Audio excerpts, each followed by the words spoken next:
الحمدللہ رب العالمین والصلاة والسلام علی سید الانبیاء والمرسلین۔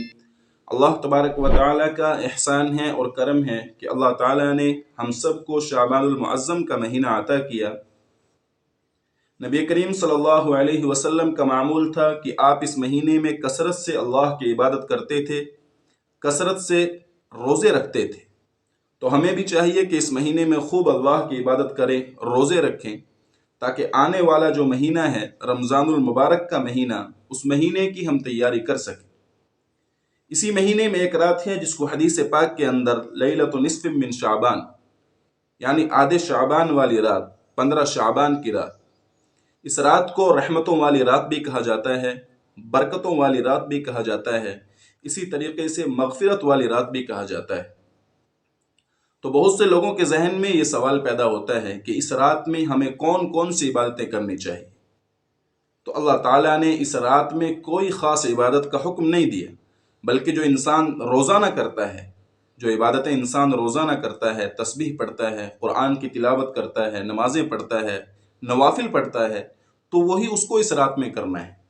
یہ رات جو ہے یہ عبادت والی رات ہے۔ جتنی انسان کے اندر طاقت ہو، جتنی قوت ہو، اتنا اس رات میں اللہ کی عبادت کرے۔ جاگنا مقصد نہیں ہے، بہت سے لوگ اس رات کو جاگنے والی رات کہتے ہیں۔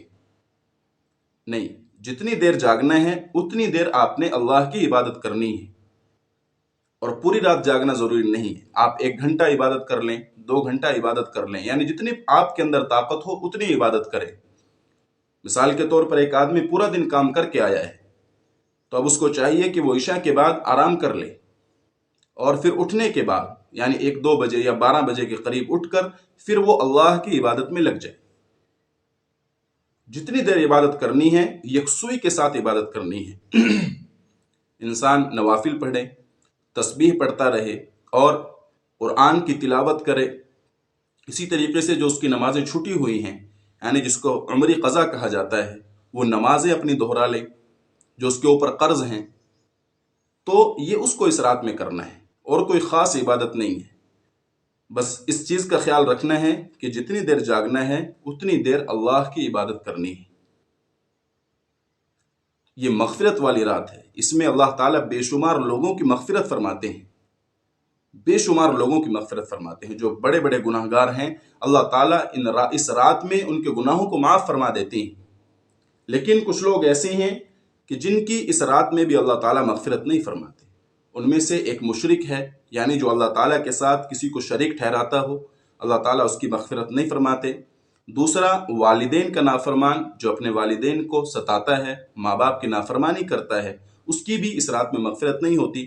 اسی طریقے سے جو کینہ رکھتا ہے، جو دوسرے کے بارے میں اپنے دل میں برائی رکھتا ہے، اللہ تعالیٰ اس کی بھی مغفرت نہیں فرماتے۔ اسی طریقے سے جو کسی کو ناحق ستاتا ہے، ظلم کرتا ہے، اللہ تعالیٰ اس کی مغفرت نہیں فرماتے۔ تو اس لیے ہمیں چاہیے کہ اپنے دل کو صاف کر کر اللہ کی عبادت کریں، یعنی کہ اللہ سے معافی مانگ کر اور ان ساری برائیوں سے روکنے کی، یعنی کہ ان ساری برائیوں سے توبہ کر کر پھر اللہ کی عبادت کریں۔ انشاءاللہ اللہ آپ کے سارے گناہوں کو معاف فرما دے، اور اس کے بعد پھر اگلے دن جو ہے روزہ رکھ لیں۔ تو یہ اس رات کی فضیلت ہے۔